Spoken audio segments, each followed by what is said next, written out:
Welcome to Snoozing Little Cloud. Here you will discover new stories, profound lessons, and fantastic adventures. If you like them, remember to support us by subscribing to the channel and activating the bell.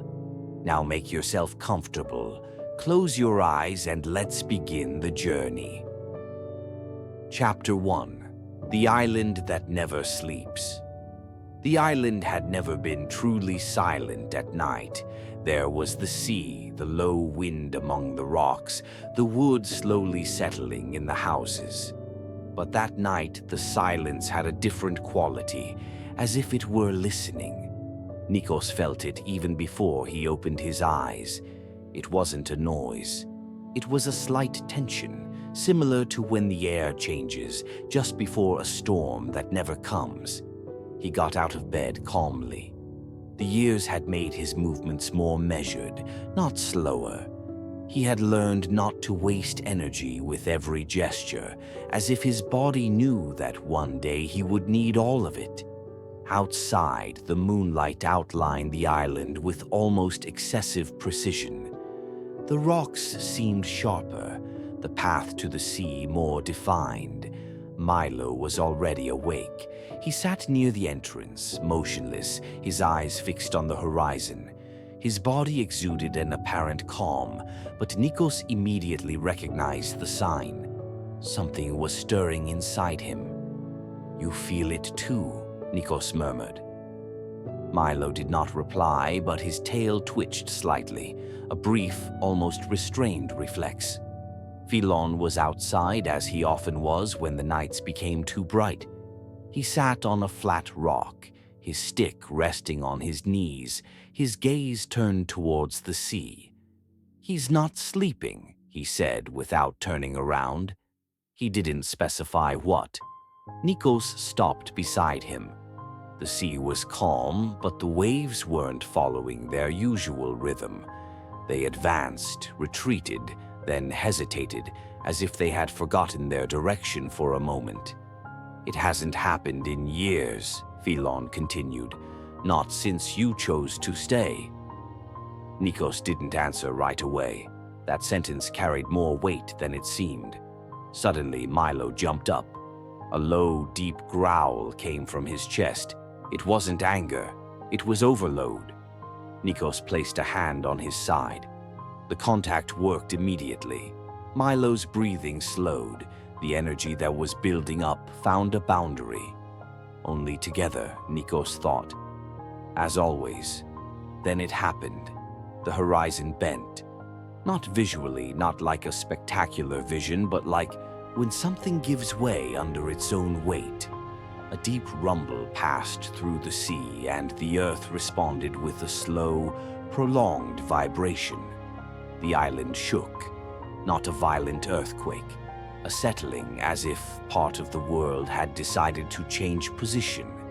A column of water rose in the distance, not upwards but inwards, sucked in by a point that should not have existed. The sea seemed to descend, as if someone had removed an invisible base. Milo screamed. It was not an animal cry. It was a broken cry, charged with raw energy. The light around his body exploded for an instant, irregular, dangerous. The rocks near him cracked. A fissure opened in the ground. "Nikos!" shouted Philon. Nikos threw himself on Milo, holding him tight, without fear. The contact was immediate. The light contracted. The earth stopped breaking. Milo trembled, exhausted. He hadn't meant to hurt anyone. But alone, he could no longer control himself. Meanwhile, the sea was returning to its place, slowly, as if nothing had happened. But the island had not. A part of the cliff, further north, was gone. It hadn't collapsed. It was simply gone. Philon struggled to his feet. He stared at the void for a long time. "It has begun," he said at last, "and this time, it will not stay here." Nikos understood without needing an explanation. Staying on the island would mean upsetting the balance. Milo was growing up. His powers could no longer wait. and the world outside had just sent a clear signal. Nikos looked down at Milo, who was crouched beside him, exhausted but calm. "We're leaving," he whispered. Not that night, not right away. But from that moment on, the island was no longer a refuge, and the sea before them was no longer asleep. Chapter 2. What is said before staying? The morning arrived without haste. After the tremors of the night, the island seemed to have calmed down, but it had not returned to normal. The sea still breathed irregularly, like an animal sleeping with one eye open. Some birds had not settled on the rocks where they returned every day. Nikos walked slowly along the path that led to the top of the island. Milo followed a few steps behind. He didn't run. He didn't explore. He stayed close, as if he understood that leaving was no longer an option. Philon was already there. He had placed a few things on a flat rock: a water bottle, a cloth, a small object wrapped in leather. Nothing solemn, nothing that looked like a farewell. "I don't have much to give you," he said without preamble. "That's okay." Nikos sat down next to him. He looked at the horizon but listened to every pause, every silence between sentences. Milo crouched down, resting his muzzle on the ground. The energy that had been difficult to contain the night before was now quiet, but not gone. Like a river held back by ever-tightening banks. Philon watched Milo for a long time.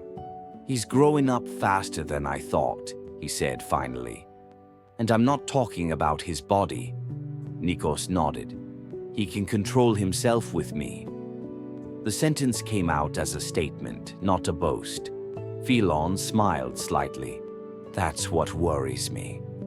Nikos turned to him. Philon continued, his voice low and firm. "As long as you're with him, Milo won't hurt anyone, but not because you command him, because you remind him where it ends." He leaned forward slightly. "If you stray too far from who you are," he paused, "he will have no boundaries." The wind rose from the sea and rustled the dry grass. Milo raised his head slightly. "He's not evil," Philon added, "but power has no morality of its own. It follows the direction it finds." Nikos felt the weight of those words slowly sink in, like sediment. "On your journey," Philon continued, "you will encounter places that will ask you to choose quickly, to use Milo, to rely on what he can do." He finally turned to Nikos. "Remember this. Never use him to avoid making a choice." Nikos lowered his gaze. Philon took the object wrapped in leather and handed it to him. Inside was a dark, smooth stone, crossed by a clear line. "It's not a talisman," he said. "It's just a reminder. When you feel that Milo is becoming too much, look at it and ask yourself if you are walking or running away." Milo slowly approached Philon. For a moment he seemed to want to touch him. Then he stopped, as if he understood that this space no longer belonged to him. Philon placed a hand on his head. "Protect him," he said to Nikos, "but not from what he is. Protect him from what he might become if you were no longer there." The silence that followed was not empty. It was full of things left unsaid but understood. Nikos stood up. There was no need to promise he would return. Philon remained seated, not because he couldn't leave, but because someone had to stay. As Nikos and Milo walked towards the path leading to the island's natural harbor, Philon spoke one last time without raising his voice. "Remember, Nikos, the world will never ask you to be fair. It will only ask you to be present." Nikos did not turn around. Milo walked beside him, perfectly balanced. The island watched them walk away, and for the first time in many years, it agreed to let them go. Chapter 3. The Sea That Does Not Promise. The sea asked no questions. When Nikos left the island behind, there was no solemn sign, no wave higher than the others, no sudden wind to push him forward or hold him back. The water opened up in front of the boat with indifference, as if that journey were just one of many possible ones. And that was precisely what made it so unsettling. Milo was crouched at the bow. He wasn't looking at the receding island. He was staring at the open sea, motionless, with an intensity that was too intense to be mere curiosity. Under his skin, Nikos felt something irregular moving, like a force searching for a rhythm and not finding it. Slowly, he murmured, without needing to raise his voice. The boat glided slowly across the water. The wood creaked softly, as if it too were learning to let go of the mainland. The island became a thin line, then a blur, then a memory still present but already distant. The sea changed its smell. Not immediately, not abruptly. It was a subtle change which Nikos recognized only because it was not the first time the world had spoken to him without words. The air became denser, the horizon less clear, as if something were building up beneath the surface. Milo stood up suddenly. A tremor ran through his body. The water around the boat shook slightly, forming imperfect circles that did not follow the natural movement of the waves.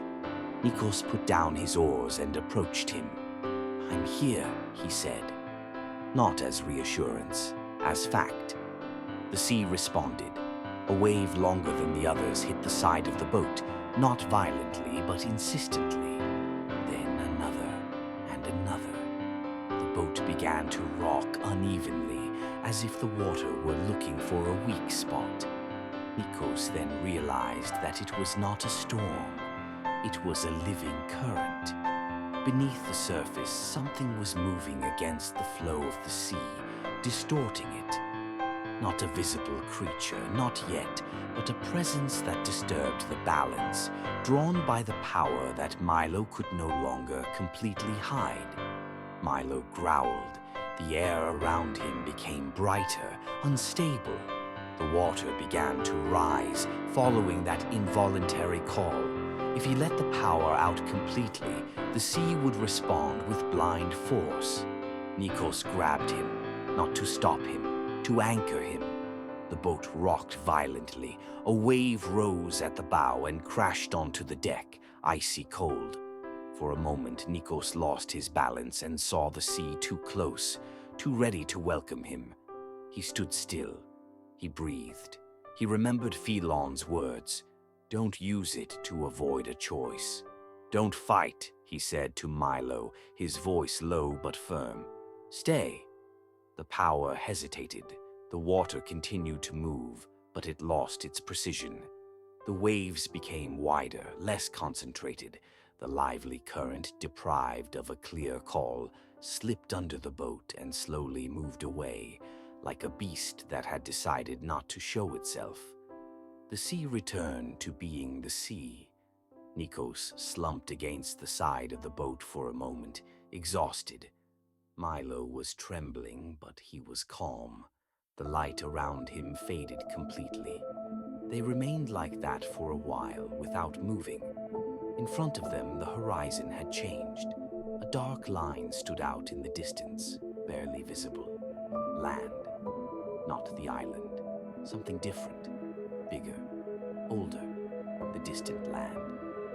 Nikos picked up the oars again, not urgently, decisively. The journey had promised him nothing, but it had already made one thing clear. The sea would test not their strength, but their ability to stay together without giving in. And that was only the beginning.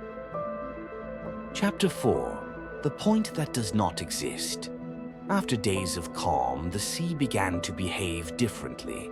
It was neither rough nor truly calm. It was hesitant. Nikos noticed it with his body before his mind. The wood of the boat no longer sang under the waves as before. It creaked irregularly, as if each wave came from a slightly wrong direction. Even the wind seemed indecisive, changing direction without warning, then returning. Milo, crouched at the bow, slowly raised his head. His eyes emitted a more intense light than usual, faint but unstable, like a flame struggling to stay lit. "Can you feel it too?" Nikos murmured, more to himself than to him. Milo did not answer, but stood up. His paws left small luminous traces on the wood that vanished immediately, as if they did not want to remain there. There was nothing in front of them, yet that nothingness had a shape. The sea, some distance away, seemed to bend inwards, as if it were turning around something invisible. The waves did not break.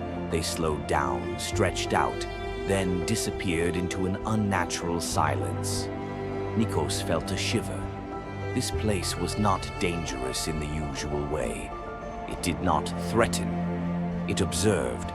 When the boat crossed a line that did not exist, time changed consistency. The seconds seemed to lengthen, then shorten without logic. The sky lost its depth, like a painting seen too closely. Milo growled softly. The light around him grew, but immediately flickered. "Calm down," whispered Nikos, placing a hand on his side. Together, the light stabilized. The place reacted. For a moment, Nikos saw images that were not in front of him. The island, Grandfather Phelon sitting on the highest rock, the same sea, but different, darker, as if it had memory. It was not a complete vision, only fragments, like memories belonging to someone else. Then it all stopped. The boat emerged from the unstable point as if it had been expelled. The air returned to normal, the wind found a precise direction, the sea began to breathe again. Only then did Nikos realize he had been holding his breath. "That," he said softly, "was not a place." Milo made a low, tired sound. His energy had been depleted more than expected. Nikos looked at the horizon. Now, in the distance, he could see something. A broken line. Perhaps land, or perhaps another threshold. He understood something with disturbing clarity. That point in the void had not been an accident. It was a passage, and someone or something knew that he and Milo had crossed it. The journey had finally begun to make sense. Chapter 5. The scars of the passage. The sea, after the unstable place, was no longer really the sea. Nikos noticed this without being able to explain it. The waves continued to move, yes, but they did so with the wrong rhythm, as if someone had forgotten a beat in a slow piece of music. The water seemed darker, not because of the sky, which was clear, but because of something beneath it, too deep to be seen, too close to be ignored. Milo, crouched at the bow, was no longer asleep. His eyes reflected the surface like a broken mirror. "Can you feel it too?" Nikos whispered, not really expecting an answer. Milo made a low sound, almost a restrained growl. It wasn't fear, it was recognition. The boat glided forward, but left an unnatural wake behind it. The water did not immediately return to calm. It remained rippled, as if the passage had left a wound that was struggling to close. Nikos turned around. The wake was widening. It wasn't normal. After an impossible amount of time, because the sun seemed to be standing still, yet the shadows were changing, the first real consequences began. A school of fish suddenly surfaced, but did not flee. They floated motionless, as if suspended. Some still moved slowly, as if the water had become denser around them. Nikos felt his stomach tighten. "They shouldn't," he whispered, then fell silent. Milo jumped to his feet. His body trembled for a moment, as if something inside him was trying to emerge. Nikos placed a hand on his back. "Calm down. I'm here." The trembling subsided, but it did not disappear completely. Night fell without warning. One moment there was light. The next, the sky was black, strewn with stars that were not quite the right shape. Some seemed to pulsate. Others moved slowly, as if observing the sea below them. Nikos felt a shiver run down his spine. Philon, he thought without saying the name out loud. He remembered his grandfather's last words. "Not everything that looks at you wants to be seen." The boat slowed down on its own, not because the wind had stopped, but because the water was resisting, as if they were passing through something invisible. Then they saw it. Not a creature, not a monster, a distortion. In front of them, the sea bent inwards, forming an impossible curve, like a horizon closing in on itself. The starlight broke as it entered that area, distorting into thin, flickering lines. Milo growled softly.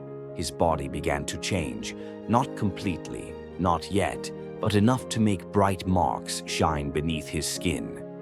Nikos clenched his fists. "No, not now."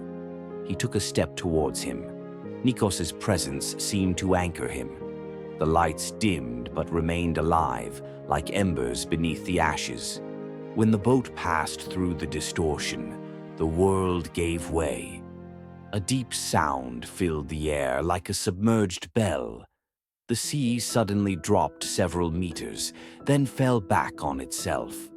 Irregular waves collided, creating eddies that followed no natural logic. In the distance, too far away to be real, something collapsed. Nikos did not see what it was, but he felt that it had happened, an ancient structure, a balance, a boundary. The passage had left a mark. The boat slowly began to move again, as if the world was reluctantly accepting their presence. Nikos sat down, exhausted, and looked at Milo. "Is it our fault?" he asked softly. Milo moved closer, resting his head against his chest. Nikos's heartbeat slowed. In that contact, the waters around them seemed to calm, even if only for a moment. But now it was clear. The journey was no longer just a crossing, it was an interference. And someone, or something, had noticed. Chapter 6. Who Watches from Afar.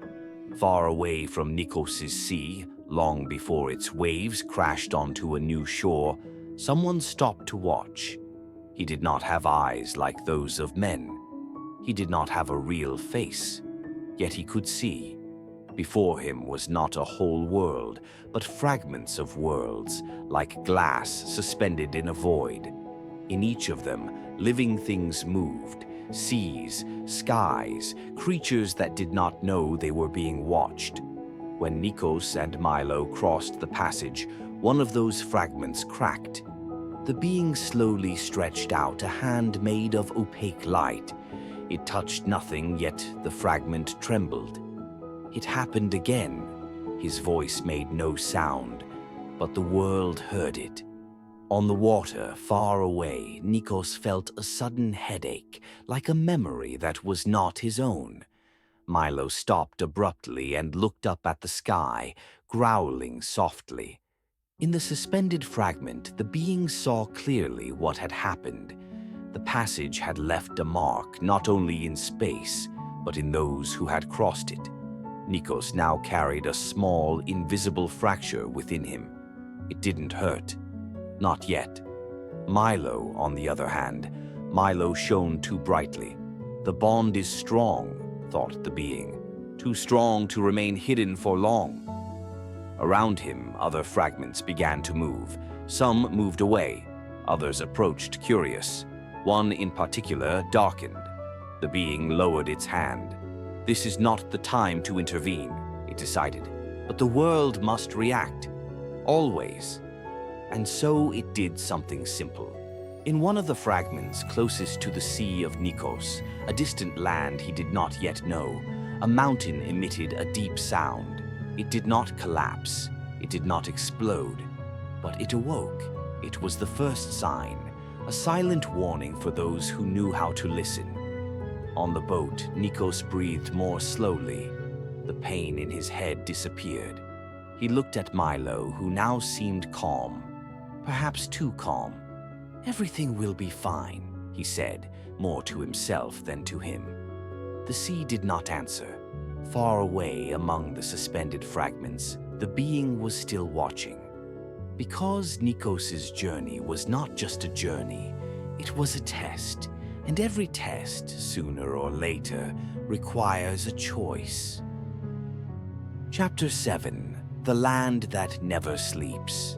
The fog slowly cleared, as if someone were pushing it away with invisible hands. The distant land appeared in front of Nikos' boat. It was not like the island they came from. Here the sky seemed higher, but also heavier. The clouds did not drift. They remained still, as if they were listening. The coast was jagged and dark, made of smooth, curved rocks, as if they had been shaped by water or something older. Pale grass grew between the stones, moving even without wind. Milo was the first to step off the boat. As soon as his paws touched the ground, the earth vibrated slightly. It wasn't an earthquake. It was more like a breath. Nikos felt it under his feet and stopped. "Did you hear that too?" he asked. Milo didn't answer. He was looking into the interior of the earth, where tall, dark hills followed one another like motionless waves. For a moment, his eyes shone with an intense light. Nikos placed a hand on his back. The light dimmed. The earth slowly calmed down. They walked for a while without speaking. The further they went, the more Nikos had the strange feeling that the ground was recognizing them. Some stones moved on their own, rolling slowly. Small cracks closed as they passed. A dry tree, when Milo passed by, sprouted a single leaf. "This place," Nikos murmured, "is not still." It was an unstable land, but alive. A land that remembered. Suddenly, in the distance, something changed. A deep sound traveled through the air, like a distant blow. It was not threatening, but alert. The hills responded with a slow echo. Milo growled softly. Nikos understood. The distant land had sensed their passage, and now it knew that they were not mere travelers. Without seeing it, without naming it, they both felt the same thing. They were not alone, not yet in danger, but observed. And as the sun, paler than the one on the island, began to set behind the dark hills, the distant land made its choice. It would let them in, but not without testing them. Chapter 8. Those Who Walk Slowly. Nikos sensed them before he saw them. There were no footsteps, there were no voices, yet something was waiting. Low figures appeared among the dark hills, wrapped in light cloaks made of fibers that looked like woven grass and dull light. They had no visible armor or weapons. They moved slowly, as if each step were an important choice. Milo stiffened. The ground beneath him trembled slightly. Nikos immediately placed a hand on his hip. "Calm down," he whispered. The figures stopped all at once. One of them took a few steps forward. Their face was uncovered, skin marked by the wind, large, deep eyes, the same color as wet stone. When they spoke, their voice was not threatening, but ancient. "The earth has heard you."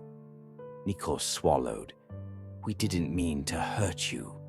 The inhabitant tilted their head as if weighing the words. "The earth is not easily hurt, but it remembers everything." Around them, the other inhabitants traced small marks in the ground with thin sticks. Each mark made the earth glow slightly, as if it were responding. Milo took a step forward. The light beneath the marks intensified.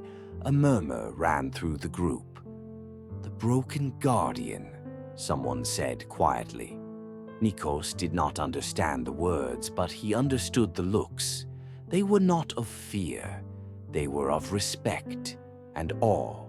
The inhabitant who was speaking to them stared at Milo, then Nikos. "Alone here, you would lose yourselves. Together," he paused for a moment, "you could break what keeps this place in balance." The silence that followed was not empty. It was full of possibilities. "Come," the inhabitant finally said. "The earth has decided to observe you more closely."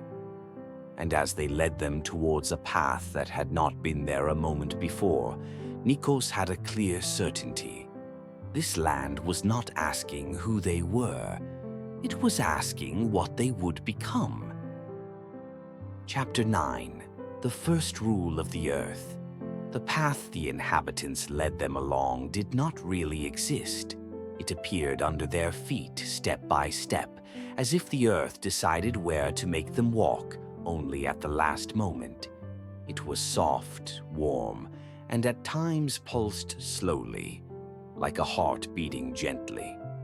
Milo advanced cautiously. Every now and then the ground beneath him lit up slightly, then returned to normal. The inhabitants watched him without stopping him, but with attention. Ahead of them, beyond a fold in the hills, the village appeared. It was not large. It had no walls. It had no towers. The houses were low, round, built of the same light-colored stone as the hills. Some seemed to grow out of the ground rather than rest on it. Between the houses flowed small channels of clear water, which changed direction on their own. In the center of the village grew a huge tree, older than any of the houses. Its roots emerged from the ground like veins, and its leaves moved even when there was no wind. When Nikos set foot in the central square, the tree lost a leaf. It fell slowly, without a sound. Everyone stopped. "It happened," someone murmured. The inhabitant who was guiding them turned to Nikos and Milo. "This is the first rule of our land," he said calmly. "Nothing enters here without leaving the mark." Nikos looked at the leaf on the ground. It was warm. It didn't burn, but it gave off a strange sensation, as if it had absorbed something from the journey. "We don't want to stay," said Nikos. "Just understand, and then leave." The inhabitant looked at him for a long time. "To understand is already to stay," he replied. Milo took a step forward. The ground shook more strongly than usual. A village child dropped a wooden object. An elderly man leaned on his stick with more force. The central tree shook slightly, causing another leaf to fall. "Stop," Nikos said immediately, placing both hands on Milo. The tremor ceased. The inhabitant nodded slowly. "See," he said to the others, "he is not the danger. It's what happens when he's alone." Then he looked at Nikos. "You are the limit." Nikos felt those words settle on him like a new weight. They weren't frightening, but they weren't light either. The sun was beginning to set. The shadows of the village lengthened, and the houses seemed to draw closer together, as if to listen better. "You'll stay tonight," said the villager. "The earth wants to see what happens when you stop." Nikos nodded, though he wasn't sure he had really chosen. Milo sat down next to him, more tired than usual. Above them, the sacred tree stopped moving. For now. Chapter 10. Night in the Village. Night fell after the first rule, not like a sudden darkness, but like a blanket carefully spread over the village. The last lights of day slowly faded, and the earth took their place. The ground began to glow softly under the houses, along the paths, around the central tree. It was not a strong light. It was enough to see, enough not to feel alone. Nikos walked beside Milo without speaking. After what he had heard in the circle of the tree, every word seemed superfluous. "The night is different here," whispered Milo. "Listen." Nikos stopped. At first he heard nothing. Then he understood. It wasn't silence, but a collection of small sounds, the earth settling, roots moving slowly beneath the soil. A distant song without a voice. The village was not asleep. It was awake. The houses closed one after the other, not with slamming doors, but with slow, respectful gestures. The inhabitants spoke little. When they did, it was in low voices, as if they feared disturbing something ancient. An elderly woman made a sign in front of the threshold of a house. A child placed a hand on the ground before entering. A man stood still for a long time, his forehead resting against the trunk of the sacred tree. "Is it like this every night?" asked Nikos. The inhabitant who was guiding them shook his head. "No, only when the earth must remember." Those words hung in the air. Nikos and Milo were taken to a house carved into the hillside. There were no windows inside, but light filtered through the walls themselves, as if the stone were guarding it. "You must not stray tonight," said the inhabitant, "and you must not call to the earth." "What if it calls to us?" asked Nikos. The man looked at him for a long time. "Then you must listen." When he left, the house fell silent again. Milo lay down immediately, but he did not sleep. His eyes remained open, reflecting the dim light of the walls. "I hear too many things," he said. "If only I were alone." Nikos sat down beside him. "You're not." The tremor beneath the floor subsided. In the middle of the night, something changed. The central tree made a deep sound, like a breath stronger than the others. No leaves fell, no roots lifted, but the whole village stopped. Nikos heard the call. It did not drag him. It was not frightening. It was an invitation. He closed his eyes for a moment and saw blurred images, ancient paths, travelers who never returned, the earth watching in silence. He also saw Milo, older, brighter, and alone. He opened his eyes with a start. Milo was looking at him. "You too?" he asked. Nikos nodded. Outside, the village slowly began to move again. The night was passing, but something remained, a certainty that was both simple and heavy at the same time. The earth was not testing them that night. It was getting to know them, and the day that would come after would be unlike any other. Chapter 11. What the Earth Protects. Dawn arrived without the sun. The sky slowly cleared as if the darkness was being slowly pushed aside, leaving room for a pale, silent light. The village woke up before the day was truly day. Nikos opened his eyes and immediately sensed that something had changed. Milo was already awake. He was standing in front of the entrance to the house dug into the hillside. His body was motionless, but his ears were pricked and his breathing was deep. The earth beneath his paws emitted a faint light, like a slow heartbeat. "You can feel it too," Nikos murmured, more to himself than to Milo. Milo did not turn around, but the ground vibrated slightly, as if in response. Outside, the inhabitants were waiting for them. They were not gathered in a circle. There were no words of welcome. A narrow path descended between the hills, where the day before there had been nothing. The earth had opened it during the night. The old man nodded. "It is time for you to see." They walked for a long time. The further they descended, the more the ground changed.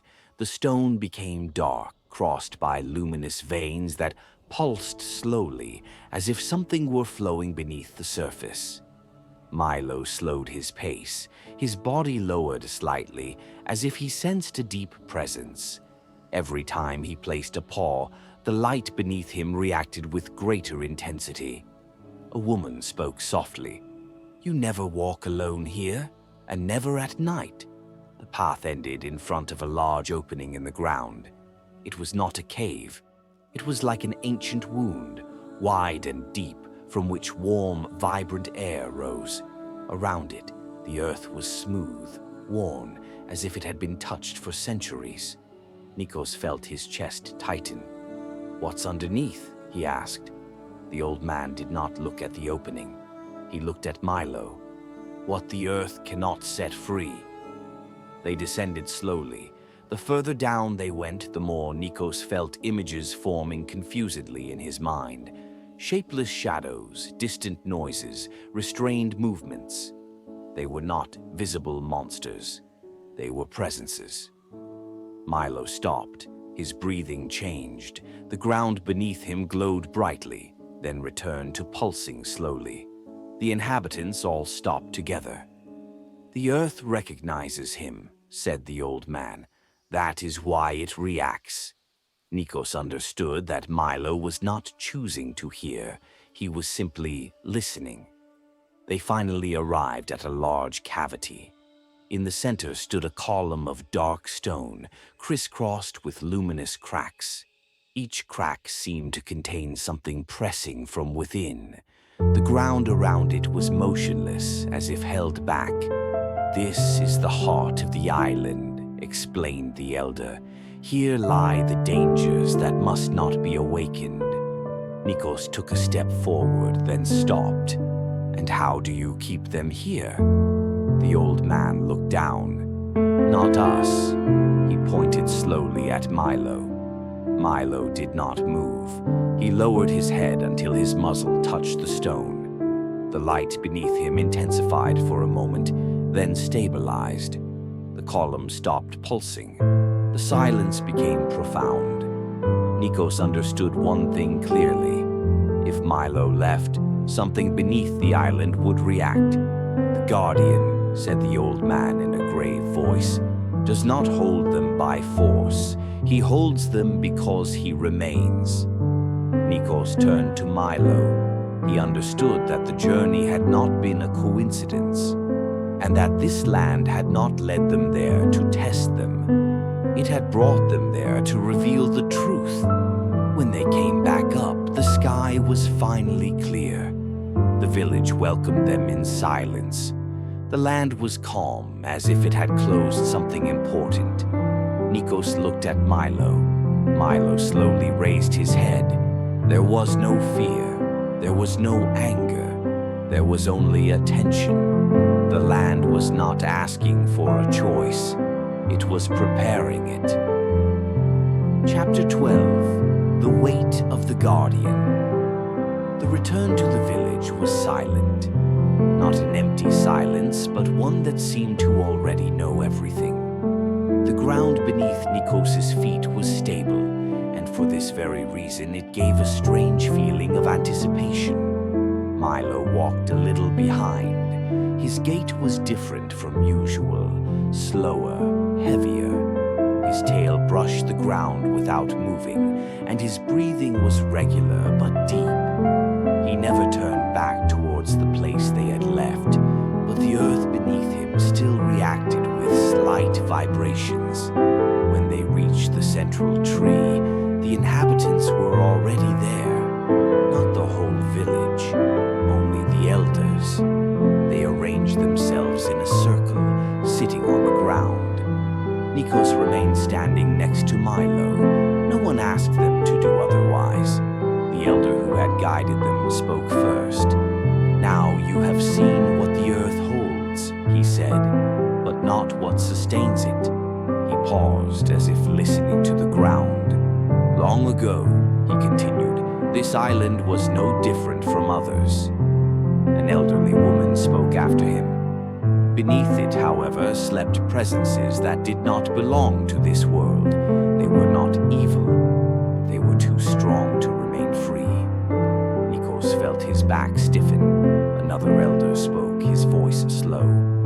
The earth tried to contain them alone. It succeeded, but it broke. The tree's roots moved slightly. It was then, said the elder, that the first guardian was born. Nikos looked down at Milo. Milo was motionless. His ears were pricked back, his body lowered, as if he sensed something deep beneath the ground. The guardian was not created, explained the woman. He accepted. He does not fight, added another. He does not command. He remains. Milo made a low, almost inaudible sound. The ground beneath him vibrated slightly, then returned to stillness. Nikos swallowed. And what happens to the guardian? He asked. The elders did not answer immediately. At first, the elder finally said, he remains what he was. Then, the woman continued, the earth asks more of him.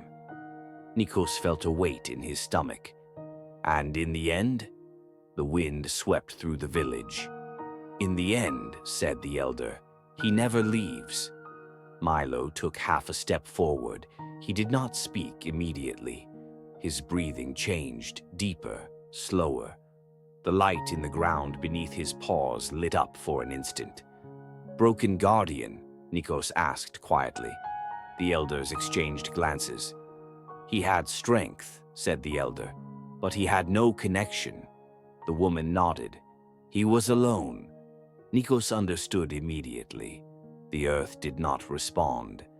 Milo lowered his head until his muzzle touched the ground. It was not submission. It was listening. A slight tremor ran through the ground, then stopped. He does not want to hurt her, said the elder, watching him. The earth can sense that. Nikos knelt beside Milo and placed a hand on his side.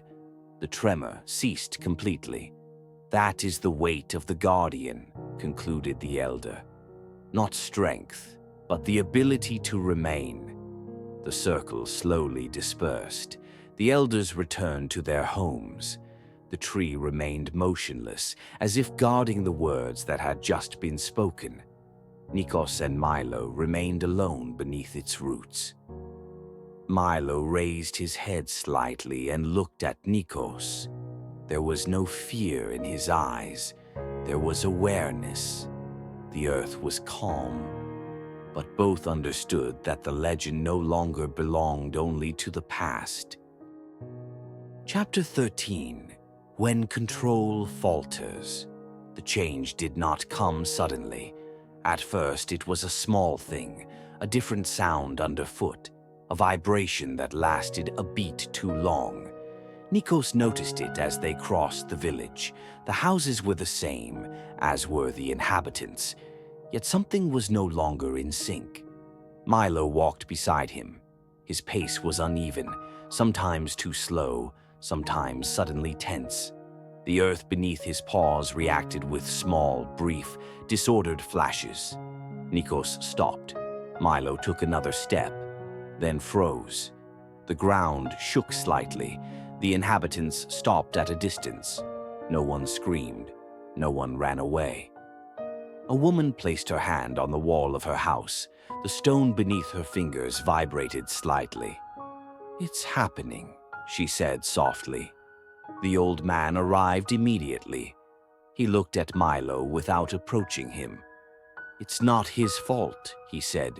"The earth is asking too much too quickly."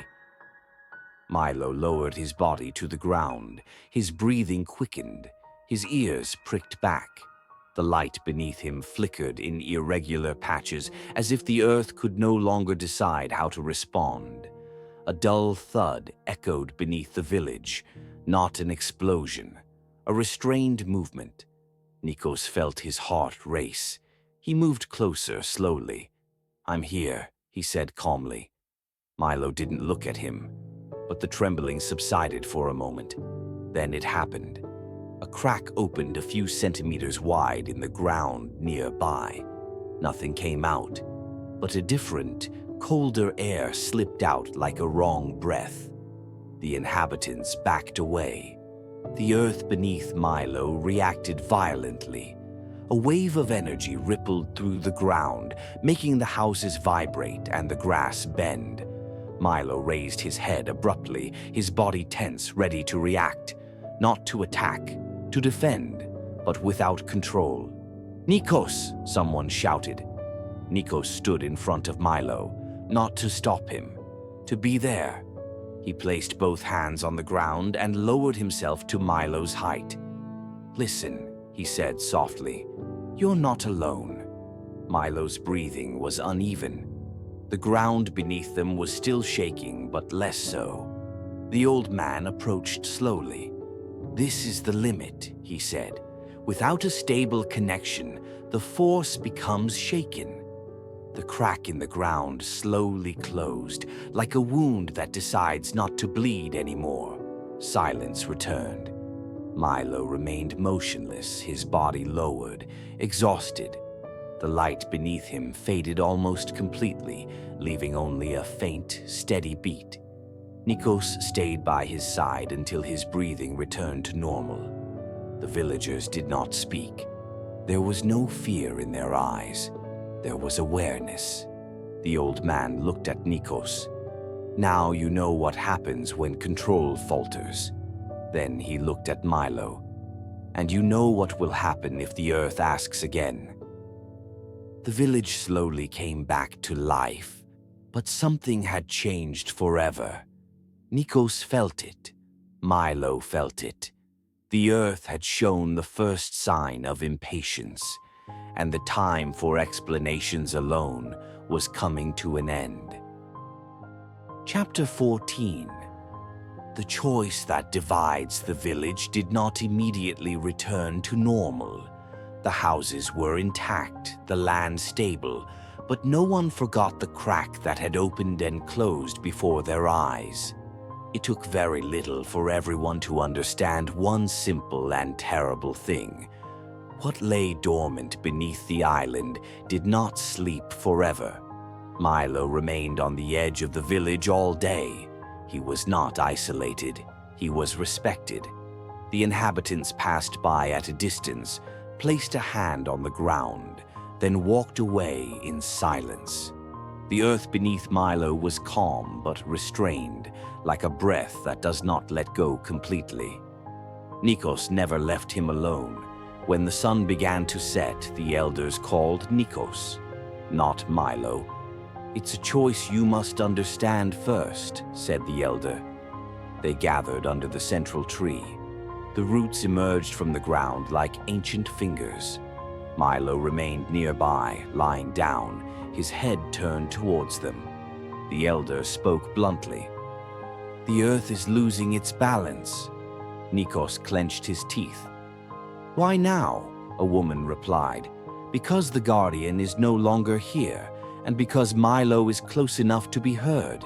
You can't ask him," Nikos said immediately. "It's not fair." The elder nodded slowly. "We're not asking. We are telling him." He paused. "If Milo stays here without becoming what the earth recognizes, the imbalances will increase. The cracks will return, and one day they will not close." Nikos felt the weight of those words. "What if he leaves?" he asked. Silence was the answer. "The earth would still feel him," the woman finally said. "The bond is not broken by going far away." Nikos looked at Milo. Milo barely lifted his head. Their eyes met. The earth beneath Milo vibrated softly, then returned to calm. There was no fear in him. There was no refusal, only attention. If he became the guardian, Nikos asked in a low voice, what would happen? The old man spoke slowly. At first he would remain himself. Then the earth would change his body, little by little, not to punish him, to allow him to stay. Nikos felt his throat close up. "And us?" "You," said the old man, looking him in the eyes. "You cannot stay. Those words divided the world in two. Nikos jumped up and went back to Milo. He knelt beside him and rested his forehead against his side. "You don't have to do this," he whispered. "Not if you don't want to." Milo was breathing slowly. His body was warm, present. The earth beneath them was still. He wasn't choosing. He was listening. The elders watched from a distance. "The choice that divides," the woman said softly, "is not between staying or leaving." The elder nodded. "It is between protecting what you love or keeping it close." The sun disappeared behind the hills. The village lit up with small lights. Nikos stayed there with Milo until the sky grew dark. He realized then that no one would decide for them, and that whichever path they chose, they could never go back to the way things were before. Chapter 15. The New Covenant. The night passed without dreams, not because it was peaceful, but because no one could really sleep.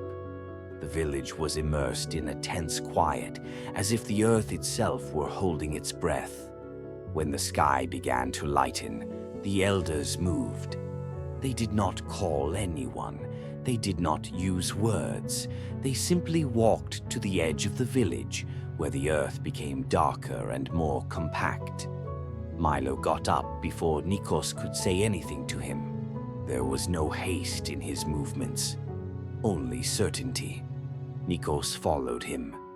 The place of the pact was not hidden. It was a large clearing surrounded by smooth stones arranged in a circle. In the center, the ground was different, crisscrossed with thin lines that glowed faintly like roots of light. "Here," said the old man, "the earth listens without resistance." Milo stepped into the circle. As soon as his paws touched the center, the light beneath him glowed more intensely. Not a flash, a beat. Nikos stopped at the edge. He took a step forward, then froze. "Can I?" he began. The elder shook his head. "This far." Milo sat down slowly. His body was calm but tense, his breathing deep, his ears slightly lowered, not out of fear, but out of absolute attention. The elders arranged themselves around the circle. They did not sing. They did not recite formulas. They placed their hands on the earth.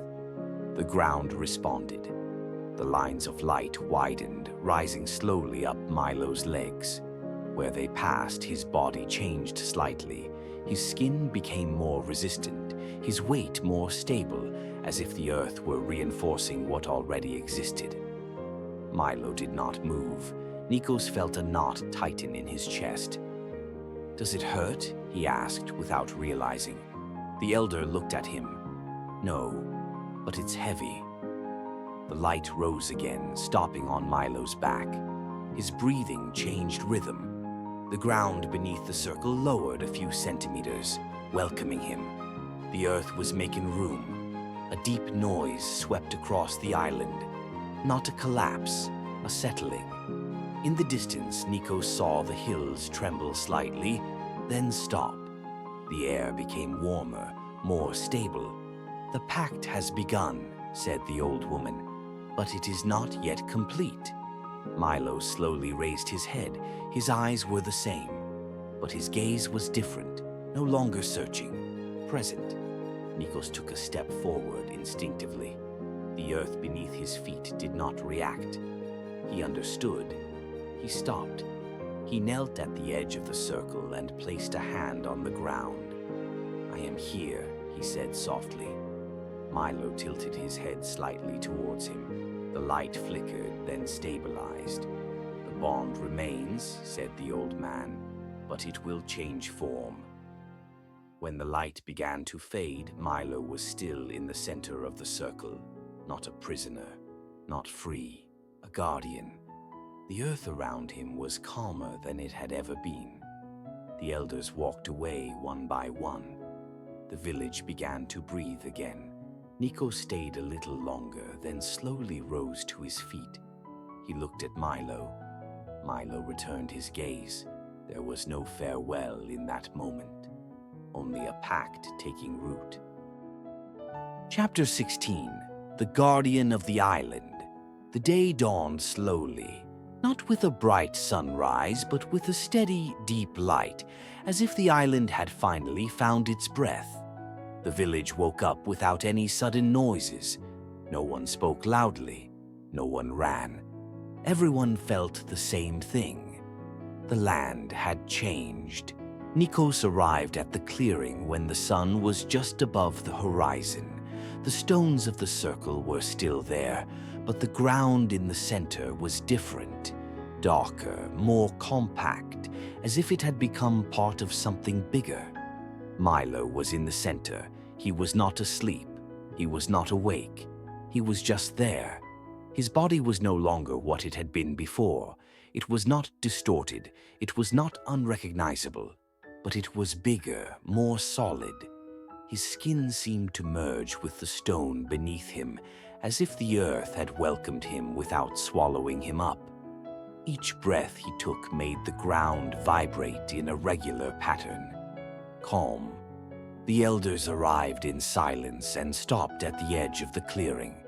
"The pact is fulfilled," said the elder. "The earth has a guardian." Nikos felt a lump rise in his throat.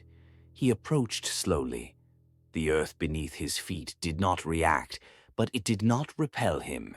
He reached the edge of the circle and stopped, as he had done the day before. "Hello," he said softly. Milo raised his head. His eyes were the same as ever, but there was no hesitation in them. The light in the ground lit up softly, as if in response. Nikos smiled, even though his hands were shaking. "I knew you could do it." The wind blew through the clearing. It was not just any wind. It carried distant sounds, the sea, the hills, the depths of the island. Everything seemed to pass through Milo and stop there. The old woman spoke. "He will never be alone." "But he will never be able to leave," added another. Nikos nodded. He already knew that. He knelt and placed his hand on the ground. "I must go," he said, "but I will return, though not in the same way." Milo did not move, but the ground beneath Nikos's hand warmed slightly, like a silent promise. The bond was not broken. It was transformed. When Nikos stood up, the village was there. The inhabitants looked at Milo not with fear, but with respect. The children held hands. The ground beneath their feet was as stable as it had ever been. The old man looked up at Milo. "Protect what sleeps," he said. "Protect what lives." Milo slowly lowered his head. The island responded. Nikos turned one last time. Milo stood motionless in the center of the clearing, fused with the earth, present in every vibration of the island. Not a king, not a warrior, a guardian. As Nikos walked away, the path before him opened silently. Behind him, the island remained, alive, protected, in balance. And from that day forward, anyone who set foot on that land would feel one simple, profound thing. The island was not alone. That's all for today's story. If you enjoyed it and would like to hear more, please like and subscribe to the channel. Now, take a deep breath and relax. Good night.